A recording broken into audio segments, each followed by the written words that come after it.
All right, everybody. Mark Burgess here, Big East Bass Fishing. I have not brought you a video like this in a while where I just kind of talk about what's going on, what's happening with me, what's going on with the sport. A few of my friends have reached out and said, hey, we want to hear you talk about this. We want to get your opinion on that. So we are now in mid-October. Today, I'm not feeling well. Okay, so I'm not going to go down to the boat barn and freeze my ass off. So I'm sitting in the family room, working from home today, and posting a video. As most of the people who follow the channel closely know that I post Tuesdays and typically Fridays, but I have been posting Tuesdays and Thursdays. And I've had so much content that I'm putting out a whole bunch of, shorts and reels and things like that in between, okay? So kind of enjoying doing that. So we'll just keep doing it as long as the content holds out, all right? So what I thought I would talk about, not necessarily the state of the sport, but kind of. I've been asked my opinion on what do I think the guys that are getting cut from the Elite Series are going to do, and I did do a video on that. And again, I'll just touch on it a little bit. If it were me, and most likely that would have happened to me had I gone another year or two, possibly, I don't know, who knows? It's all based on how well you fish, right? First and foremost, you have to look at your own personal situation, what your finances are. Most importantly, what do your sponsors want to see you do? Certainly, you can tell them what you would like to do and see how that fits into their marketing program. But there's so many platforms now to get your content out to, and that's basically all it is. The Elite Series is just a platform. It's just a stage, okay, where you do your thing. All right. And then it allows you to have that to create your own brand. Okay. So obviously there's, jump into the EQs, which a lot of them did. There's the NPFL, which is like on a, rocket ship, in popularity there. So there's probably going to be some qualifying structure there. Not everybody who wants to get in that will be able to get into it, right? That's what happens when trail gets popular. Of course, you have MLF and the Toyota series, and there's just so much to fish. What is going to give you the best return? Okay, your return on investment for your effort. Okay. And how is that going to play with your sponsors? So it's going to dovetail into what, they want to see you do. Okay. There might be a market that they're looking to, get more active in that wasn't reached by the Elite Series. All right. So, or whatever trail you were doing. So there's options there. Okay. So, today, day and age, with the content that's out there, there's so many options, right? So many options. So we'll see what some of these guys do. If they requalify, if they move around, proof will be in the pudding, okay? So when we start up the season after the first of the year, we'll see who's where.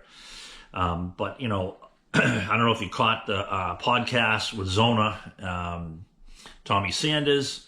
They talked about, is bass fishing a real sport? In my opinion, it most certainly is. And, Mark brought up a good point. If you're not putting points up,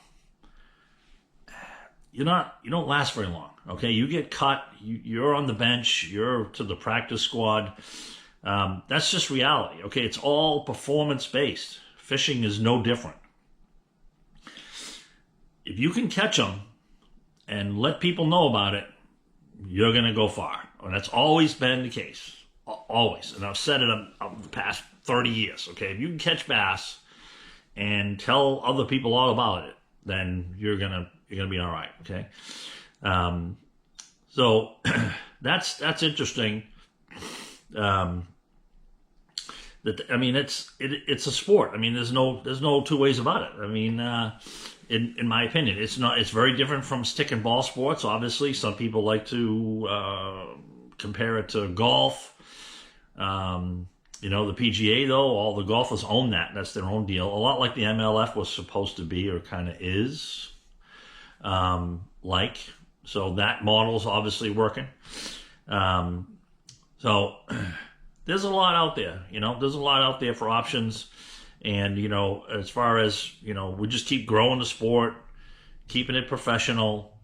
Stuff's going to happen, right? I personally do not like to use, and you see this from my channel, I don't like to use someone else's misfortune for views, okay? So I know people get disqualified, and things happen, like unfortunately the boat accident, okay, in Alabama. I don't want to use that for views. I don't. People's lives are forever changed. Many people's lives are now forever changed because of that. Is it going to affect, going forward, what tournament organizations do as far as liability and insurance and trying to protect themselves? Oh, absolutely. As you know, I'm involved with the Massachusetts Bass Nation, which is BASS. I'm fully expecting to see some stuff rolled out on that. As it is, they're pretty serious about insurance, providing it, proof of it. There's spot checks and so forth, and it's important. Okay, I take that very, very seriously. As far as the health of the sport, I think it's great. I'm not gonna kid you. I'm not gonna sugarcoat it. I think it's excellent. Look at everything going on. We had the Elite Series wrap up. MLF, there are some guys retiring from that. There's stories about that, Skeet Reese and so forth. Toyota Series. Look at that Ultimate Angler Championship on Guntersville. Oh my God. $1.5 million payout, right? $500,000 for first. That's sweet. The top five, I think Lee Livesey was $50,000 for fifth place. Yeah. That's not too shabby. At the same time, Gerald Swindle was having his big bass tournament, which I'm not throwing him under the bus at all. That date was out there long before. It just so happens, but I guess Guntersville swallowed up almost 1,200 boats. No problem, okay? So that ain't happening in Massachusetts. I can guarantee you that.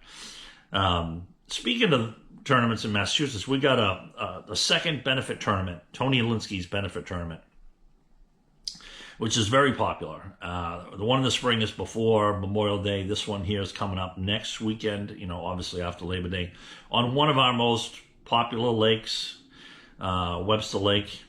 A lot of deep grass, a lot of places to fish. It swallows up a lot of boats. And typically for Massachusetts, 65, 70 boats, we see it regularly for this tournament, But yeah, that's, we just went through the period where we pull all our permits. That's getting more difficult. We got tournament trail after tournament trail after tournament trail. All during the week now, never mind the weekend. There's only, we're not up here in Massachusetts in the Northeast, we're not making any more water, okay? We're not damming up some, like a Tennessee River making an impoundment, okay? That's not happening. We can't put tournament boats and have tournaments on like the Quabbin or Wachusett. You can fish those. Wachusett from the shore, Quabbin, you can rent a boat, little aluminum boat, little four-stroke, 20, 25 horse four-stroke. But you're not putting a boat like mine on it, okay?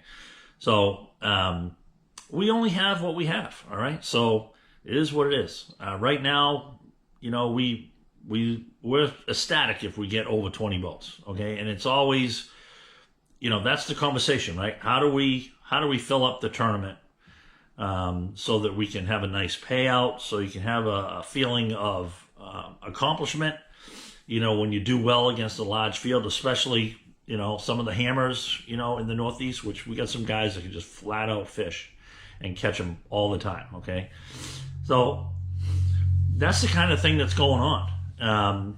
Coming to the end of the season, mid-October, as I said, Got a couple of events coming up, which I'm looking forward to. Tony's, and there's a Monster Bash deal coming up. And then we kind of just pick and choose the weather.